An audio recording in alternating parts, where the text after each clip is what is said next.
Hello everyone, welcome in. You can put me on podcast. I'm not camera ready today. I'm just going to be flipping through the Good Fortune Tarot while I do this tag. And this tag was created by Elisa over at the Art Occultist.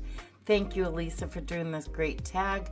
I've seen it on a few channels. Yeah, so if you want to hop on in and join on this tag, I'll leave the questions in the description down below and link her channel, Elisa's channel, to it. And let's go show her some support. The first prompt is, how do you explain what tarot is to someone that's never heard about tarot before? And I would say it's a deck of images with symbolisms and meanings, some numerology, just a deck that helps you tap into your subconscious, or any guides or spirits that want to talk through the cards to give you information on like your current path and the energies surrounding your current path. I collect tarot for fun, and tarot is very fun to me. And I love most of the artwork in tarot. My favorite is like the Rider-Waite-Smith. That's where I learned from. But this deck is great, isn't it? Oh my gosh. So awesome. All right, number 2.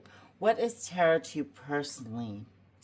Well, again, I said I love the imagery. It like helps me tap into my subconscious. Based on what I need to know, certain parts of the image will pop out that day more than another day, and that's how I take it to mean, what I need to focus on for the day, or how the card answers the question that I'm asking. Like this brings me to mind of feeling kind of hopeless, and just remembering that hope is there. You just really need to look for it, right? So how did I learn to read the cards? Well, just by playing with them, reading lots of books when I started. And then as I got older, I tuned into TarotTube. I've been on TarotTube for a long time, and I love everyone's perspectives on the cards. It really opens my mind to different possibilities and meanings within the cards. I love that. I love anywhere that I could learn. So the next question is, what do I use the cards for? I use the cards for self-reflection, kind of as prompts for my journaling, for my inner work, my self-work, shadow work, most people call it, to make sure I'm doing a good job and being a good human. And if I need a certain energy of a card, I'll pull it. If I'm doing a spell or anything, I'll set it on my altar, or I can even take a picture of it and use it as my spell paper. I've slept with it. If there's a certain energy that I want to embody, if I want to get moving, I would put the Chariot card in my pillowcase and sleep on that to just kind of absorb that energy that I'm looking for. I use tarot for lots of things. Of course, daily draw to see what the current energy surrounding my day is going to be, how I can, better work on my life path that day, do something to contribute to that cause. Once in a while, I'll pull cards to see about a certain situation or in answer to a question. I'll pull the tarot, but I take it with a grain of salt. Every decision changes your path. So a reading that you get, even 5 minutes ago is not going to be the same reading that you'll get now. You know what I mean? Every decision, every memory, thought changes your path in some way. So the cards will never be exactly the same. And usually if I have like a stalker card, that will tell me, hey, you got to look closer to this area of your life because this energy is sticking, and if you don't want it to stick, you got to get rid of it, right? So, I use tarot for so many things. And the next question is, what is your approach to the cards? And I treat it just like a good friend that I'm sitting having tea with, kibitzing about our woes and successes, and, giving each other insight as to what we see in your cards that day, right? So just like a good friend, a confidant, somebody that I can talk to and share my thoughts with and help me when I'm trying to do journaling and shadow work. So for me, it's philosophical, it's psychological, self-developmental, and spiritual. I use tarot for all of those things. What types of readings do you do? Like I said, I do prophetic. If there's any hidden info that I'm missing, that I need to know about, see what my subconscious says, what my guides and ancestors say, and I allow that all through the cards. It's communication. What types of readings would you never do? Well, I'm never really asked to do readings for people. I would probably not do like a prophetic health reading or a prophetic, really any type of reading. I can tell you what the energies are within that reading according to like what I see in the cards around an issue. But again, every decision you make is going to change that reading. I don't know as they're totally prophetic. I'll walk through another deck of cards. And that rolls into the next question. Do you think that tarot can predict the future?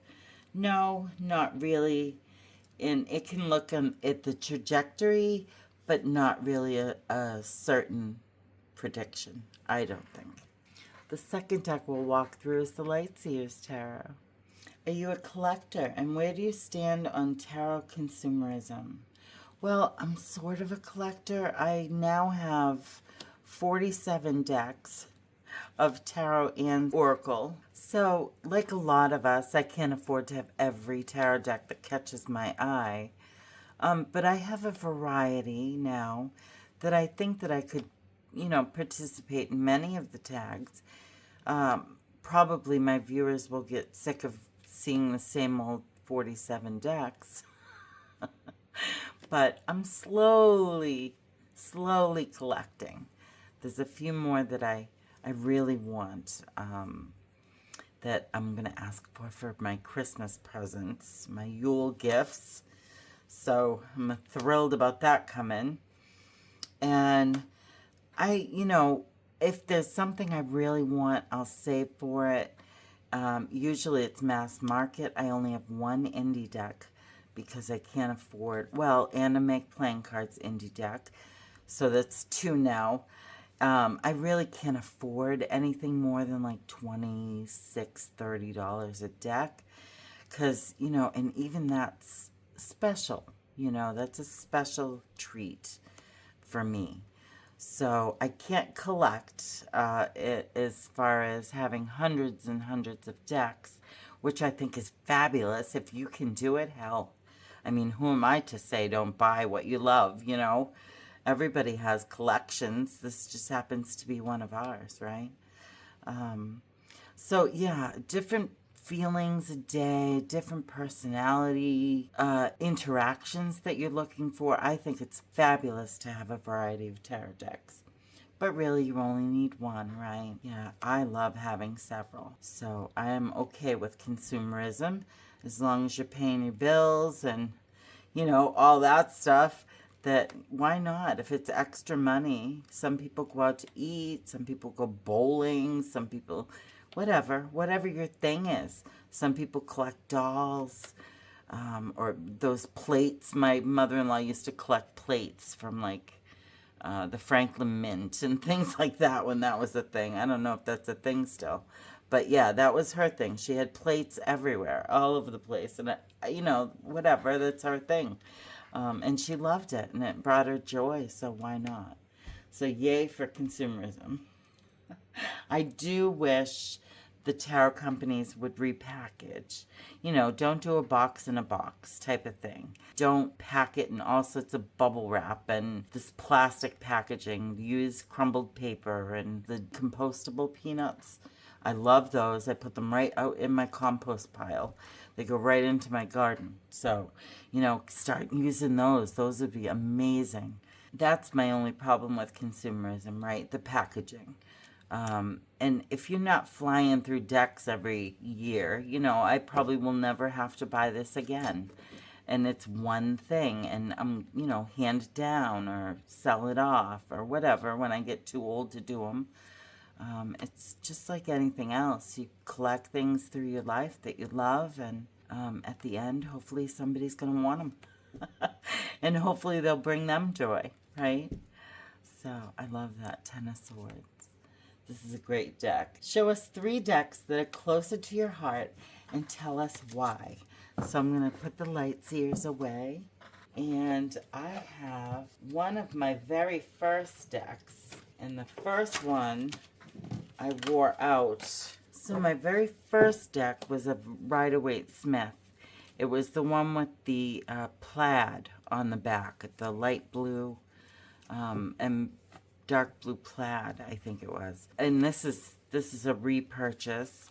I don't know whatever happened to that deck. I think I lost it in one of my moves as I aged. But so I repurposed another just original Rider-Waite-Smith. This is what I learned on. This is what I do learn on.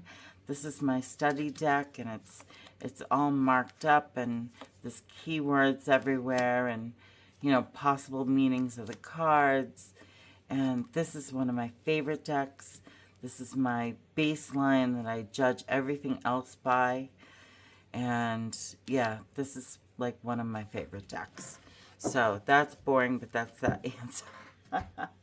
And another one that was my very next deck, which it was published in '89. So I must have been 18, 19 years old when this came out.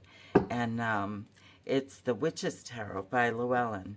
It's by Ellen Cannon Reed and Martin Cannon.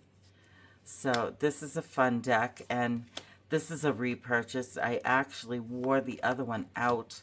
I used it so much because for years, I would say 20 years, these are the only 2 decks that I practiced with. I didn't even know different tarot was a thing, really. I didn't follow it. I figured, oh, I got 2 decks. This is very, very me. It's very pagan, and I loved it. So, yeah, these are the only 2 decks I had. And then I found TarotTube, and oh, it was all over. It was all over then. So yeah, this is another one of my baseline decks that I learned on. Just different meanings from the traditional meanings of the Rider-Waite-Smith.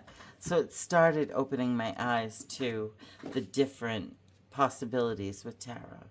And then my other one that I go to quite regularly is the Vice Versa Tarot. And I know you guys have seen this before. I have gone through it several times before on my channel, and I just love it. It gives you the upright and reverse meanings by flipping over. And I don't usually read reversals. My reversals are kind of ingrained in what I get out of the card based on the other cards in the reading and what the reading's for, right? And let's see what these guys are fighting. And here's a big volcano that it's adding to their aggression, right? Oh my gosh, look at that. Yikes. Okay, so this one really shows me the more of the positive and negative connotations in the cards, and reminds me that it's not all upright meanings, right? Sometimes it's all reversals. It's all the shadow side of the card. You know, it's the dusk, it's the liminal, it's the in-between, the crap that we don't want to face. You know, we don't want to face the bad stuff all the time. But, you know, tearing down these masks in the tower, you know, tearing down those belief systems and structures that were holding you back. And that's how the tower can be a great thing, right? Here's the back of the world looking out onto the universe. I love that. Here's the front with all the symbols on it. Yeah. So this is another one that really speaks to my tarot soul. And I love the imagery in this deck. Yeah, I love that. And then the next question, the final question is, share one card that describes you as a spiritual being. And I would love to say I have a couple, or a few. The Empress, really, in any deck I am drawn to. It's one of the first cards I look for. My birth number is a 3. So that binds me even more to the imagery and the characteristics of the Empress. I'm the nurturer, the mother. That was my purpose, was, being a mom. And I love growing things. I love nature. I love creating that bounty of harvest. And just being able to sit back and see what you've helped create into the world. And I love that. Another one that I embody is the Hermit. I love being by myself. It is a wonderful thing. And it's not that I don't like people, but I think better. I don't have any extra energies hitting my aura, or my energy field, or whatever you want to call it. I'm very empathic, so a lot of energy and people around me is very draining for me. Despite having shields, I have very good shields now. I had to work on them quite a bit. Here's that vice versa tarot. He's looking out onto all that he still has to learn. And here's his faithful companions. Love that. Wonderful. And this moon, it reminds me that, the Hermit, he goes beyond that veil to seek the answers. That veil behind the High Priestess. And he's a deep thinker. He knows himself and those around him. And he's seeking the mysteries of the universe, right? He's searching for all that can be known in this incarnation. And to do it, it's, he's happier solo. And so he can concentrate and really integrate the information and experiences that he does have with people and family and friends. So yeah, the Hermit's one of my favorite cards, and that I can see myself in. The other one that I have trouble with is the Hierophant cards. I despise churchy looking Hierophants. I can't get beyond it. I'm not a big structure or authority, the way the things should be done person anyway. So, I like this one. This is more me. This is my favorite so far in the Hierophants, because it doesn't give you that churchy feeling. I don't want my Hierophant looking like a pope. And I love this one. This is the High Priest. He knows what should be done and how to do it effectively, but he doesn't make it mandatory. He doesn't think you're less than for not doing it his way, right? Which is what I get from this card. It's very popey to me, and if you don't do it my way and listen to my scripture and my God, that, you'll be struck down and you won't have an afterlife, pretty much. I can't stand that feeling that I get from those Hierophants. So yeah, I picture myself in the Hierophant too, because I'm always fighting that paradigm, the structure, the dogmatic structure, not structure in itself, but the dogmatic structure that you must do this way. No way, Jose. Can't do that, ever. It's not in my being. And the other card, the last card that I can see myself in, is the Queen of Cups. And, she's plump and huggable and full of emotion and loving, motherly, nurturing energy. And she can be a little too watery at times, and that's definitely me. I get in my head and, I want to love everyone. I hate conflict and, just being that smushy self that I can be. Yeah, I can see myself as the Queen of Cups as well. So I want to thank you all for tuning in, and go show Elisa some love by Elisa at The Art Occultist, and I hope you all join in. Thank you for visiting, and thank you to Elisa for creating this tag. I'm wishing you all many blessings. Bye, friends.